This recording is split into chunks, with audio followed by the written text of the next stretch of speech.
Hi hello నమస్తే welcome to Suman TV. తెలంగాణలో municipality ఎన్నికల నగారం మోగింది. మొన్న నుంచి కూడా నామినేషన్ ప్రక్రియ కొనసాగుతుంది. ఈరోజు అంటే 3వ తారీఖు సాయంత్రం 3:30 వరకు కూడా నామినేషన్ ఉపసంహరణకి ఇంకా కొద్ది క్షణాల్లో కూడా గడువు తీరిపోతుంది. తర్వాత అభ్యర్థులు ఎవరుంటారు, బరిలో ఎవరుంటారు అని ఇప్పటికే ప్రచారం మొత్తం సంబంధించినటువంటి వార్డుల వాడిగా వాళ్ళ ప్రచారం జోరుగా సాగుతుంది. ఈ విధంగా నేను ప్రస్తుతానికి నేను 29వ వార్డులో ఉన్నాను. 29వ వార్డులో ఒక ఓటర్లు కూడా తమకు నచ్చిన అభిమాని గురించి కూడా ఒక చిన్న ఫ్లెక్సీ కట్టుకుని వాళ్ళు అభిమానం చాటుకుంటున్నారు. అది కూడా మీకు చూపించే ప్రయత్నం చేశారు. ఒకసారి చూడండి. మున్సిపాలిటీ ఎన్నికల 29వ వార్డులో మా కుటుంబ సభ్యులందరి ఓట్లు శ్రీ సూర్ణపు సోమయ్య గారికే. దయచేసి ఎవ్వరు ఓట్లు అడగడానికి మా ఇంటికి రాకండి, ఇది మా అభిమానం, ఇటు రొయ్యల సంపదని బాజాప్తిగా వాళ్ళు ఇక్కడ ఫ్లెక్సీ ఏర్పాటు చేసుకున్నారు. అంటే మరి అభిమానం అనేది ఉంటుంది ప్రజల్లో. ఓటు అనేది కూడా స్వతంత్రం, అది ఎవరికి ఓటు వేస్తారనేది కూడా సంబంధించి బ్యాలెట్ బాక్స్ దగ్గర కానీ పోయి వేసే వరకు కూడా వాళ్ళ మనసులో ఏది ఉందో కూడా మనకు తెలియని పరిస్థితుల్లో కూడా వీళ్ళు ఓపెన్గానే మాకు ఎవరితో మాకు సంబంధం లేదు, మా ఇంటికి దయచేసి వేరే పార్టీ అభ్యర్థులు కూడా మా దగ్గరికి ఓట్లు వచ్చి అడగకండి అని కరాఖండిగా వారు మాత్రం ఇక్కడ చెప్తున్న పరిస్థితి ఉంది. ఒకసారి మరి ఎందుకు మరి అభిమానం ఎంతవరకు వచ్చింది, వీళ్ళకున్న అభిమానం ఏంటి, ఒకసారి వాళ్ళ మాటల్ని అడిగి తెలుసుకునే ప్రయత్నం చేద్దాం. రొయ్యల సంపద ఏంటి, మున్సిపాలిటీ ఎన్నికల్లో ఓట్లు ఒకరికి ఇస్తాం, మరి పార్టీ ఉంటే అందరూ వస్తూనే ఉంటారు, ఓటు అడగడం వాళ్ళ బాధ్యత. అది వచ్చి వాళ్ళు మీరు వేస్తారా ఏదని సెకండరీ, అది కానీ వాళ్ళు ఓట్లు అడగడం వాళ్ళ బాధ్యతగా వస్తారు. అయినా కూడా మా ఇంటికి ఎవరు రాకండి అని చెప్పేసి మీరు ఫ్లెక్సీ కట్టుకున్న దానికి అంతర్వ్యూ అసలు. నా పేరు రొయ్యల సంపద, 29వ వార్డు, మహబూబాబాద్ డిస్టిక్.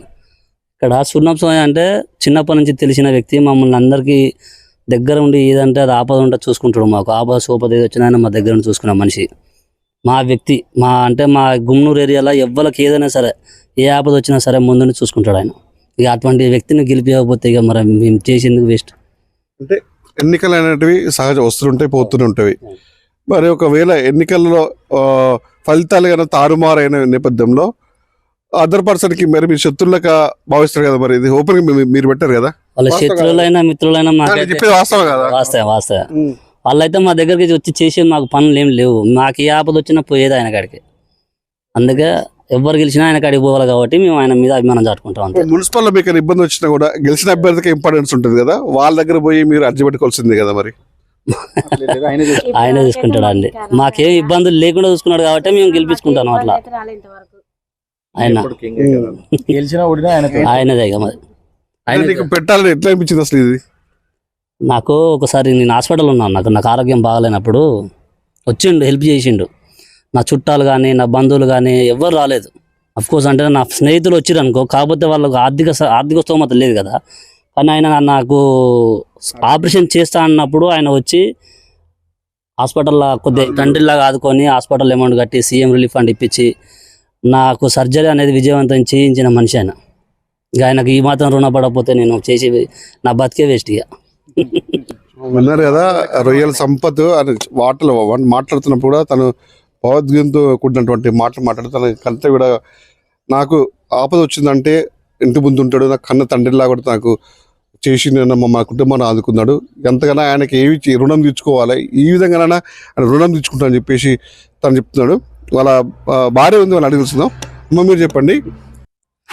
హాస్పిటల్లో ఉంటే నైట్ 12 గంటలకు వచ్చిందన్న ఫోన్ చేయగానే ఎవరు కూడా రాలేదు. ఆ నైట్ అన్న ఇట్లా ఆపద ఉంది, పైసలు అవసరం ఉన్నాయి అన్న అంటే ఆ నైట్ వాళ్ళ డ్రైవర్ని తీసుకొని 12 గంటలకు డబ్బులు తీసుకొని హాస్పిటల్కి వచ్చి నా చేతిలో పెట్టిండన్న. ఎవరు కూడా రాలేదు. అంత నైట్ వచ్చిండు నా దగ్గరికి, వచ్చి డబ్బులు ఇచ్చి చెల్లా ఇంకేమన్నా అవసరం అయితే చెప్పు, నేను ఎమ్మటే ఫోన్ చేస్తే వస్తారా అని ఇచ్చిండు. ఆ నైట్ కూడా మాతో ఉన్నాడు, ఆపరేషన్ అయిన దానిక ఉన్నాడు, ఉండి చూసుకొని తెల్లారి మార్నింగ్ వెళ్ళిపోయిండు అన్న. అప్పుడు దానిక కూడా ఎవరు రాలేదు. మా వాళ్ళకి కూడా ఫోన్ చేసిన, ఎవరు రాలేదు చుట్టాలు కూడా.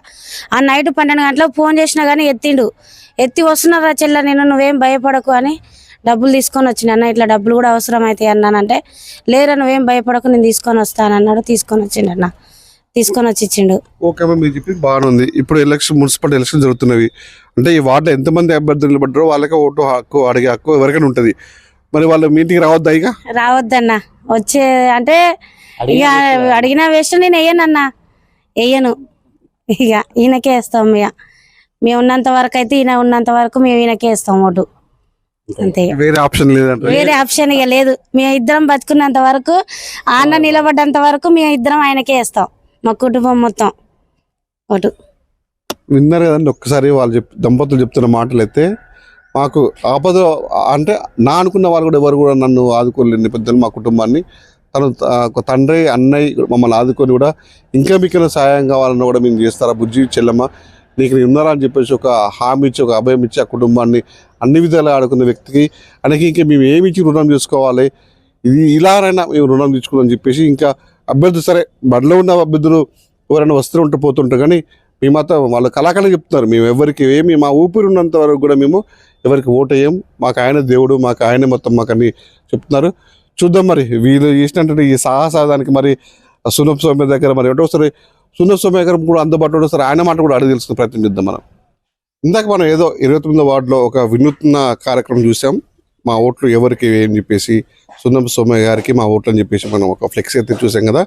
ఆ వ్యక్తి ఎవరైతే మీకు పరిచయం చేయబోతున్నా మన ముందున్నటువంటి వ్యక్తి గత కొన్ని సంవత్సరాలుగా రాజకీయం అంటే ఉద్దండుడిగా ఉన్నటువంటి వ్యక్తి సునబ్ సౌమ్య గారు. ఆ అభిమానమే వాళ్ళకు ఉన్నటువంటి ఓటర్లు ప్రజలను కూడా ఈ విధంగా వాళ్ళకి అభిమానాన్ని చూసినాం ఇందాక. మరి వాళ్ళ మాటలను అడిగి తెలుసుకుని ప్రయత్నిద్దాం. నమస్తే, మీ అభిమానం మీ వార్డులో 29వ వార్డులో అభిమానానికి హద్దులు లేకుండా వెళ్ళిపోయింది. ఫ్లెక్సీలు కూడా కట్టుకుంటున్నారు ఇంటికి, అంటే మా ఓట్లు కూడా ఎవరికి వేయము కళాఖండిగా ఎవరితోనే వాళ్ళ ఎలక్షన్స్ అంటే కూడా ఎంతోమంది ఆశావాళ్ళు వచ్చి ఓటు అర్జించుకునే ప్రయత్నం చేస్తుంటారు, అయినా కూడా సేమ్ మీరు అంటున్నారు. దీనిపై మీ అభిప్రాయం ఏంటన్నా? నమస్కారం అండి అందరికీ. నేను గత ఒక 30 సంవత్సరాల నుంచి ప్రజాప్రతినిధిగా ప్రజా జీవితంలో జీవిస్తున్నాను. నేను గత ఎన్ని సంవత్సరాల నుంచి కూడా ప్రజలకు అందుబాటులో కమ్యూనిస్ట్ పార్టీ మార్క్సిస్ట్ సిపిఎం పార్టీలో వండుకుంటూ వార్డు కౌన్సిలర్గా, ఎంపీటీసీగా, వార్డు మున్సిపల్ కౌన్సిలర్గా, ఉప సర్పంచ్గా, వైస్ చైర్మన్గా అనేక సమస్యల పరిష్కారం అనేక సార్లు బాధ్యతలు నిర్వర్తిస్తూ ప్రజల సమస్యలే పరిష్కారంగా అదే ఎజెండాగా నేను పనిచేసుకుంటూ వచ్చాను. వారికి నా మీద ఉన్నటువంటి అభిమానం నుంచి వారు కట్టుకోవడం అనేది నాకు చాలా అంటే ఇటువంటి ఒక జీవితాన్ని గడపడం అనేది నాకు అదృష్టంగా భావిస్తున్నా. ప్రజలు నాకు ఇన్నిసార్లు కూడా ఒక మంచి విలువనిస్తూ మంచి గుర్తింపునిస్తూ నా మీద ప్రేమ చూపించుకుంటూ ఇన్నిసార్లు కూడా నన్ను గెలిపించారు. ఏదైతే ఏ నమ్మకంతో ఏ యొక్క బాధ్యతలు నిర్వహిస్తారని ప్రజలు నాకు ఓటేశారో వాటిని నిర్వహించడం కోసం నా చివరి రోజు వరకు కూడా నేను ప్రజాప్రతినిధిగా ఉన్న రోజులలో ప్రాంతాభివృద్ధి, ప్రజల సమస్యల పరిష్కారం, వాళ్ళ వ్యక్తిగత జీవితాలలో కూడా నాకు చేతనైనటువంటి ఒక సహాయాన్ని అందించడం ఆ రకంగా చేసుకుంటూ వచ్చాను. ఇప్పుడు మళ్ళీ 29వ వార్డు కౌన్సిలర్గా పోటీ చేశాను. వాళ్ళు అటువంటి ఒక ప్రేమను, అభిమానాన్ని నా మీద చూపించినందుకు వారికి వార్డు ప్రజలందరికీ కూడా పేరున అందులో ప్రత్యేకంగా సంపత్ గారికి ప్రత్యేకమైనట్టుగా ఆ ధన్యవాదాలని మీ ద్వారా తెలియజేస్తున్నాను. ముఖ్యంగా రొయ్యల సంపత్ అనే వ్యక్తి నాకు ఆపదలో మా అన్న నాకు తండ్రి లెక్క భావించుకొని నా ఆపదలు అంటే వచ్చి నన్ను ఇప్పుడు నేను ఈరోజు అన్న లేకపోతే నేను లేకపోయేదని చెప్పేసి కన్నీళ్ళు గడిచిన సందర్భం ఉన్నది. ఎట్లా చూస్తారన్నది? ఒక రొయ్యల సంపద వాస్తవంగా అనారోగ్య పరిస్థితులలో ఉండి చావు బతుకుల మధ్యలో హాస్పిటల్లో ఉన్నటువంటి పరిస్థితులలో, డబ్బులు లేక ఇబ్బంది పడుతున్నటువంటి పరిస్థితులలో నాకు వాళ్ళ అమ్మ నా దగ్గరికి రావటం, నాకు తోచినటువంటి ఒక సహాయాన్ని, తనకు వైద్య సదుపాయాలకు సంబంధించినటువంటి సహాయాన్ని మనం చేయటం, దాన్ని తను కృతజ్ఞతగా భావించి ఈరోజు యొక్క కార్యక్రమం చేసిండు అనేది నేను భావిస్తున్నాను. నేను ఇట్లా అనేక మంది కూడా చేశాము. వాళ్ళందరూ కూడా సరే అది వాళ్ళ కొంతమంది మనసులో ఉంది, తను ఇంకా కాస్త ఒక అడుగు ముందుకేసి తన యొక్క కృతజ్ఞతని రకంగా తెలియజేస్తానని చెప్పేసి అనేది నేను భావిస్తున్నాను. మీ రాజకీయ జీవితం కూడా పూర్తిగా ప్రజల సమస్యలు ఎక్కడ ఉంటే ఆ సమస్యలలో సునబ్ సౌమ్య ఉంటాడది ప్రజలు చెప్పుకుంటున్నారు. ఎట్లా పాసిబుల్ అవుతుంది అన్నది? నేను ఒక పేద కుటుంబంలో పుట్టాను. పేద కుటుంబంలో పుట్టినట్టు నేను పేదల సమస్యల పరిష్కారం కావాలి అంటే అది కమ్యూనిస్ట్ పార్టీలో ఉంటేనే సాధ్యమైద్దని నా ఒక 18వ ఏట నేను సిపిఎం పార్టీలో చేరాను. 1986లో 85లో చేరాను. ఆనాటి నుంచి ఈనాటి వరకు కమ్యూనిస్ట్ సిపిఎం పార్టీలో వండుకుంటూ అనేక పేదల యొక్క కష్టాలు ఏదైతే ఉన్నాయో వాటిని పరిష్కారమే ఎజెండాగా ఇవాళ ఈ మానుకోట ప్రాంతంలో సుమారు 18 భూపోరాట కేంద్రాలలో ప్రభుత్వ భూములను గుర్తించి సుమారు 5,000 మంది పేదలకు సిపిఎం పార్టీ నాయకత్వంలో ఎర్రజెండా కింద పేదలకు ఇలా ఇళ్ల జాగాలు పంపించాం.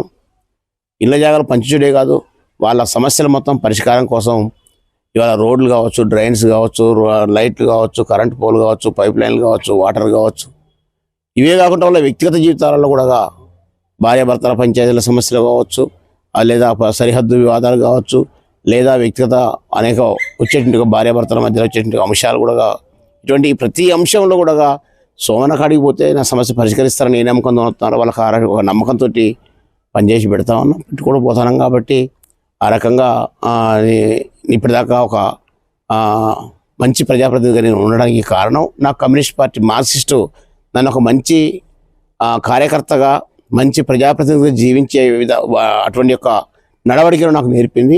ఆ communist party Marxist CPM party ఏదైతే నేర్పిందో దానికి అనుగుణంగానే నేను ఇవాళ ప్రజల జీవితాల్లో భాగస్వాములుగా వాళ్ళ సమస్యల పరిష్కారంగా ఈరోజు పనిచేస్తూ వస్తున్నా. మొత్తానికైతే ప్రజల సమస్యనే తన ఎజెండాగా మార్చుకుని కూడా రాజకీయాలకు వెళ్తున్నాను. ఎక్కడ ప్రజల సమస్య ఉంటే అక్కడ సొమ్మె ఖచ్చితంగా ఆ పని చేస్తానని చెప్పేసి ప్రజల్లో అభిమానం గెలిపింది. దాంతో భాగంగా ప్రజలకి ఏ కష్టం వచ్చినా కూడా అది నా కష్టంగా భావించి కూడా ప్రజల సమస్యలు తీర్చడంలో నేను ముందుంటానని చెప్పేసి రాజకీయంలో కూడా కొన్ని ఏళ్ళుగా రాజకీయం చేస్తున్నాను. ప్రజల ముఖ్యమే నా ముఖ్య ఉద్దేశం అని చెప్పేసి కూడా సున్న చెప్తున్న పరిస్థితి ఉంది.